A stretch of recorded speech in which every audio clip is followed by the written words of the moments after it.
Alright, now that let's do trigonometry 3D diagrams. So this was actually requested, so I have to be at that service, you know, saying I have to deliver. Let us get into it. Well, before I actually get into the 3D diagrams, there's this question that a lot of learners actually asked me to do for them and also give them tips on how to tackle questions like this one. So let us get into this question 5.2. By the way, this question paper, these questions are taken from, what is it? Is it 2015, 2016? It is 2016, what, 2017? 2016, it's actually 2016 Eastern Cape paper 2 paper, okay?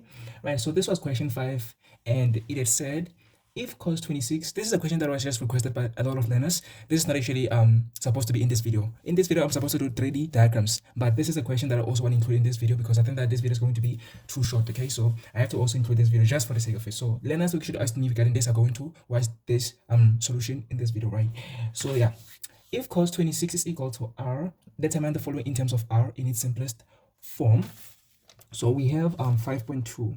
5.2, we have cos 26 decrease is equal to r, right? So we have to write all of those angles in terms of r. So thing is, when you're given something like this, you should know that wherever you see cos of 26, you should put r. But before we determine the tangent or the sine or whatever the case may be, if you give me something like this, you're either gonna do it with an aid of a diagram if you're used to that, or you can just write down you can just utilize the Pythagoras and then keep that information in mind. But I'm gonna utilize the diagram because it always works, okay? So cos of 26 is an acute angle, and therefore it is in the first quadrant. So we're going to draw the first quadrant like this. So this is how the first quadrant looks like. It looks like this. All right, so we're going to assume that this is 26-degree angle, and of course we're going to draw the right angle triangle like that. So this is 26 degrees right here.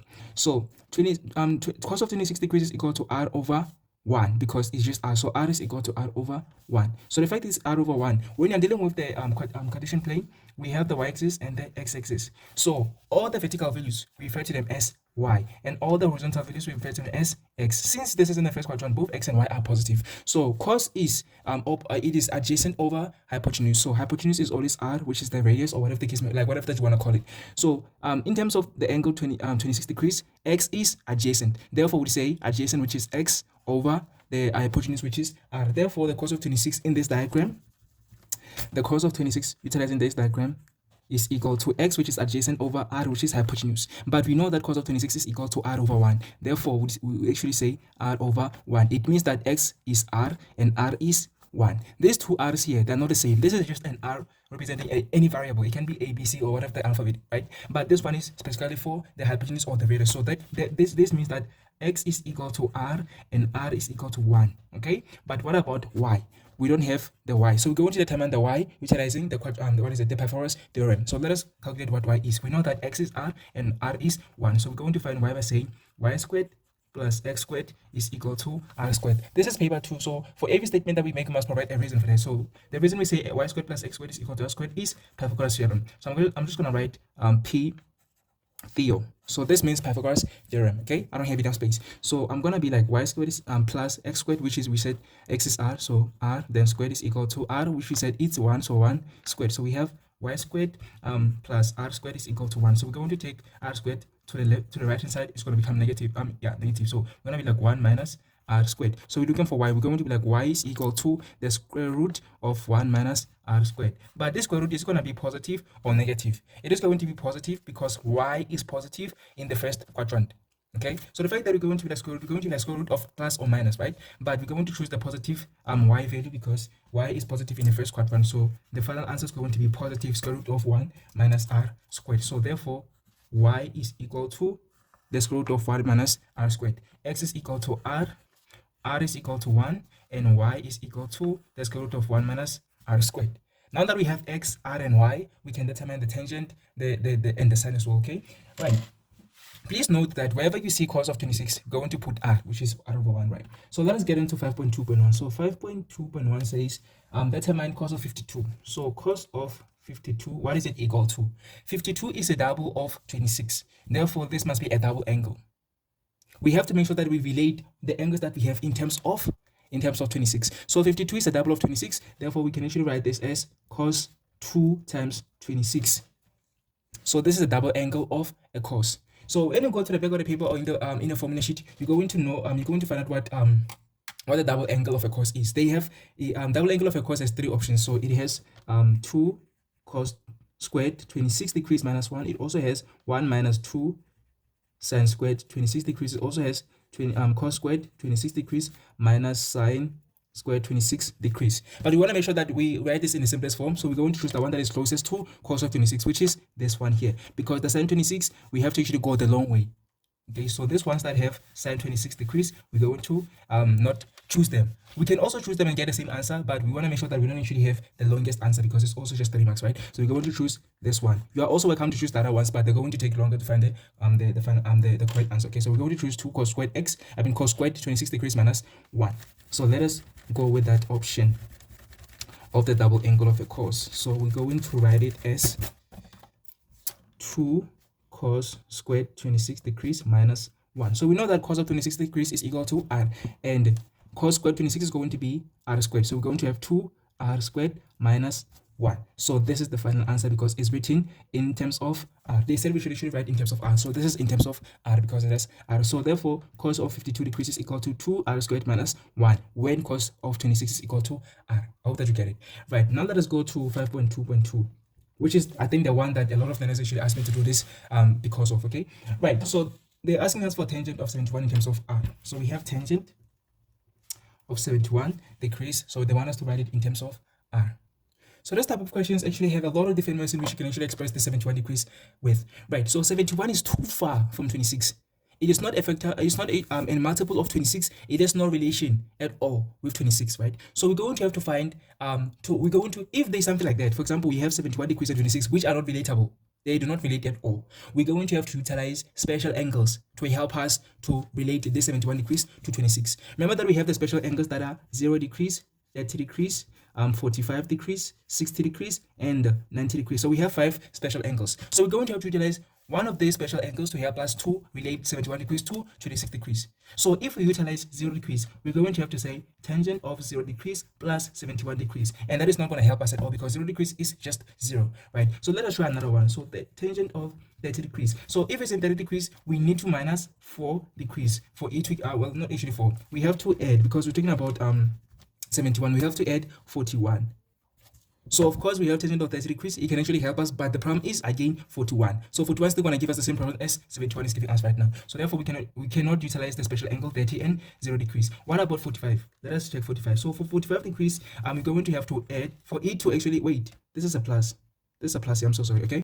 So for 45 degrees, we have to add how much? 26. So we have to add 26 degrees for 45 to give us 71. So 45 degrees plus 26 degrees is 71 degrees. Therefore, we can actually utilize 45 degrees to help us to relate 71 degrees to 26. So 45 plus 26 is 71. Therefore, we can actually utilize this one. These ones are not appropriate. Let us check 60. So for 60 degrees, we'll have to add 11. So 11 is still going to give us the same problem as 41, and 71 is given us. So we cannot actually utilize 60 to help us to relate 71 to 26. What about 90? If we had to utilize 90 degrees, we'll have to subtract, what is it? 19. We have to subtract 19 degrees. 19 is still going to give us the same problem as 26. As 41, 11, and 71 is given us, because 19 is not relatable to 26. Therefore, the only option that we have is tangent of 45 degrees plus 26 degrees. So I'm going to repeat this again. When you are given an angle that is not relatable to the one that we've been provided with, you have to utilize the special angles to help you relate that angle to the one that you have. Okay, so we have to utilize the special angles to relate 71 to 26. So we have 5 options of special angles: 0, 30, 45, 60, and 90. So we have to make sure that we utilize each and every one of them to check which one is going to be appropriate or eligible. Okay, so when we start with 0, we have to add 71 to give us tangent of 71. But this is the same as tangent of 71, right? So that means it does not work. We have not actually gotten a solution for that. What about 30 degrees? We're going to check 30 degrees and we have to add 41 degrees to get 71 degrees. 30 plus 41 is 71. But 41 is still going to give us the same problem as we have 71, because 41 is not relatable to 26. What about 45? For 45, we're going to have to add 26. So 45 plus 26 is 71. And the fact that we have 26, which is relatable to 26, and also we can actually utilize the special angle to help us, then it means that this one is actually eligible or appropriate. Then we're going to check the other one, which is 60. I would actually advise you that as soon as you've actually gotten the one that is appropriate, you stick to that. Don't even check the other ones. But for the convenience of it and to also show you why these two do not work, then I'm going to have to do it, okay? But the advice is, as soon as you have gotten the one that works, stick to that. You don't even need to check the other ones. Okay, so when you check 60, we're going to have to add 11 to get 71, but 11 is still going to give us the same problem as 41, and 71 is giving us, because it does not relate to 26. What about 90? We have to minus 19 to get 71, and still 90 is going to give us the same problem because it is not relatable to 26. So that means that only 45 plus 26 is the one that is appropriate. Okay, so we're going to stick to 45 plus 26 degrees. So I have to make sure that I explain that. So I hope that you understand now. This is a trick. So if you are able to actually come up with something like this, then you're going to be able to tackle any trigonometrical question that relates to this type of question. Right, so let us get into it. I hope that I've managed to give you a clue on how to tackle this type of questions. So that's a skill that you actually need. When you have an angle that is not relatable to the one that you've been provided with, you should utilize special angles to help you to relate that angle with the one that you've been given. So we're going to write tangent 71 as tangent of 45 degrees plus 26 degrees, right? So this is a compound angle, and we don't usually have a compound angle of a tangent, so we're going to have to utilize the identity of tangent, which is the quotient identity. So we know that tangent of an angle is the same as sine of an angle over the cosine of the same angle. This is the same as sine of 71 over cosine of 71. Right, so what you're going to do is expand this these two compound angles, right? So we're going to be like sine of 45 degrees, then cosine of 26 degrees, plus cosine of 45 degrees multiplied by sine of 26 degrees. Then we're going to divide by cosine of 45 degrees multiplied by cosine of 26 degrees minus sine of 45 degrees times cosine, sine of 26 degrees. This is a sine. I'm so sorry about that. I know that it's a little bit messy, but please don't mind it. Right, so sine of 45 degrees. 45 degrees is a special angle, so we're just going to press our calculator.